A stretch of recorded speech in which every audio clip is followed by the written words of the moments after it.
Okay, TBH Labs နဲ့ကြိုဆိုပါရစေ။ဒေါ်လာဈေးတွေတက်လာတာနဲ့အမျှဖုန်းတွေကအရင်ကလိုမျိုးဈေးသက်သက် specification ကောင်း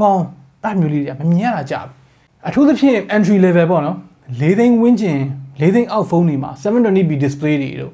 game ဆော့လို့မကောင်းတဲ့ SoC တွေတို့ရုပ်ဆိုးဆိုး notch ကြီးတွေတို့အဲ့မျိုးတွေပဲဖြစ်လာတာများတယ်။ဒါပေမဲ့ဒီနေ့ unboxing နဲ့ first impression လုပ်ပေးမယ် Infinix Hot 30ကအဲ့လိုမဟုတ်ဘူး။တော်တော်များများလေအဲ့ဒါကြောင့်ဒီကောင် review လုပ်ခိုင်းတာဖြစ်လိမ့်မယ်။ဆိုတော့ဒီ၄သိန်းအောက်ဖုန်းတစ်လုံးအနေနဲ့တော်တော်လေးကိုတန်တဲ့ specification တွေထည့်ထားတယ်။အဲ့ဒါကြောင့်လေလောလောဆယ် budget ဖုန်းတွေထဲမှာနာမည်ကြီးတယ်။ဆိုတော့ဘာတွေထူးလာမလဲကျွန်တော်တို့လည်းကြည့်လိုက်အောင်။ Okay ဘူးလေးကတော့အခုဒီမှာမြင်ရတဲ့အတိုင်းပဲ Free Fire နဲ့ collaboration လုပ်ထားလို့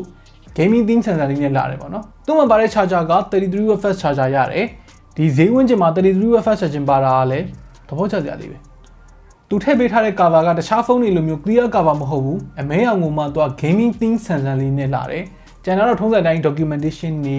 SIM ejector တွေအဲ့ဒါတွေပါ။ဘာပဲပြောတချို့ဖုန်းထုတ်တဲ့ company တွေက charging injector တွေ cover တွေထည့်ပေးထားနေပြီးတော့ငကိုကလေးက budget ချွေတာခြင်းတဲ့သူတွေတော့ကတော့အပိုသိမ့်မကုန်တော့ဘူးပေါ့နော်။ပြီးတော့ဖုန်း model အသစ်တွေဆိုလို့ရှိရင် cover ဝယ်တက်လို့မရသေးတဲ့ cover မရှိသေးတဲ့ပြဿနာမျိုးလေးတွေလည်းရှိတယ်။ဆိုတော့ငကိုပါလာတဲ့ cover ကိုခဏသုံးထားလို့ရတာမဆိုးပါဘူး။ Okay ဆိုတော့ဖုန်းလေးကိုတစ်ချက်ကြည့်မယ်။ဖုန်းရဲ့ design ရယ် camera ထားထားတဲ့ပုံစံရယ်ကဒီအခုနောက်ထွက်တဲ့ဖုန်းတွေမှာမြင်ရတဲ့ပုံစံအတိုင်းပဲပေါ့နော်။ camera cut out ကြီးတစ်ခုသက်သက်မဟုတ်တော့ဘူး။ camera နှလုံးရယ် flash ရယ်ကို bump လေးနဲ့ထည့်ထားတယ်။ camera cut out ဆိုပြီးတက်တက်ကြီးထွက်နေတာမျိုးမရှိဘူးဆိုပေမဲ့သူရဲ့ holographic pattern က camera နားမှာဒေါင်ကြိုးလေးကွေးပြီးတော့ဆင်းသွားတာလေးကမိုက်တယ်။ကိုင်ကြည့်လိုက်တဲ့အချိန်မှာကျတော့ဒီဖုန်းကအရန်ကြီးလေးတဲ့ထဲမှာမပါဘူး။ကိုင်တာစီးစီးပမိုင်လေးရှိတယ်။ကျွန်တော်ထင်တော့200 gram ဝန်းကျင်လောက်တော့ရှိလိမ့်မယ်။ plastic body plastic bag ကိုပဲ quality ကောင်းကောင်းလေးနဲ့လုပ်ပေးထားတယ်ဆိုတော့အရင်ကြီးပေါ်တဲ့ဖုန်းတစ်လုံးရည်လို့မခံစားရဘူး။သူ့စင်းနဲ့သူတွေကတော့မဆိုးဘူးပေါ့နော်။ glossy bag ဖြစ်တဲ့အတွက်လက်ရလေးကတော့နည်းနည်းထည့်မယ်မိတ်ဆွေပေါ့။ဘေးပေါက်တွေကကျတော့သူကလုံးဝ flat ပဲ back cover နဲ့တသားလေးပဲပေါ့နော်ဒီနေရာမှာ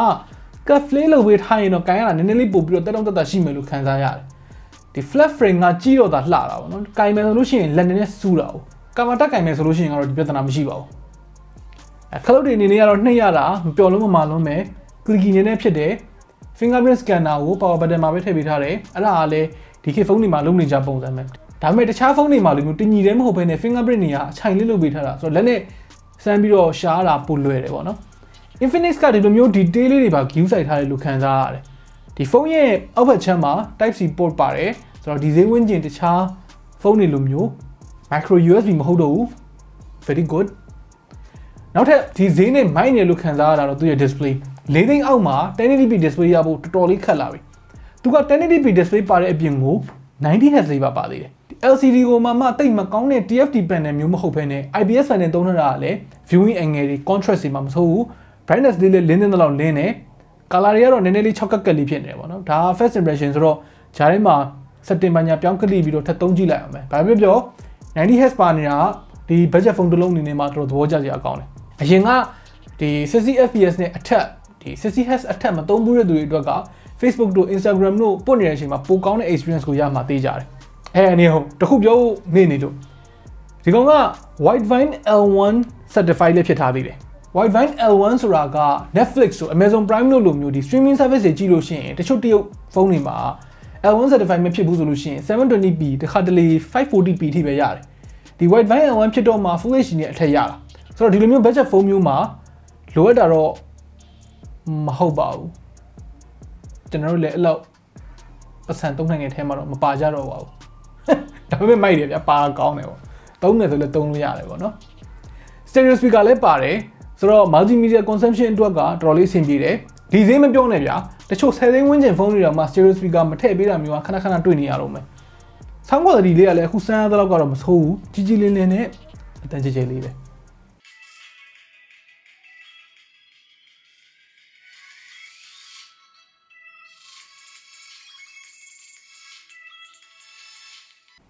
Okay, camera အနေနဲ့ကနှလုံး50 megapixel main camera ရယ်နောက်တစ်လုံးက depth sensor ရယ် NFC ဘာညာလည်းပါတယ်ဆိုတော့အခုခေတ်စားနေတဲ့ NFC tag တွေပါနေနဲ့လည်းသုံးလို့ရတယ် NFC တွေကလည်း၄သိန်းအောက်ဖုန်းတွေမှာပါလိမ့်မရှိဘူး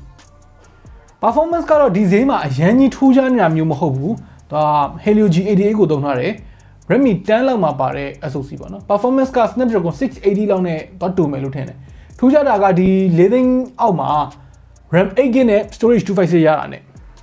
RAM ပုံများတာကလည်းများသောအားဖြင့်ဒီလိုမျိုး budget phone တွေမှာဖြစ်တတ်တဲ့ update တစ်ခုနဲ့တစ်ခုပြောင်းလို့ရှိရင်အစအနေပြန်ဝင်ရတာမျိုးမဖြစ်အောင်ကူညီပေးထားတယ်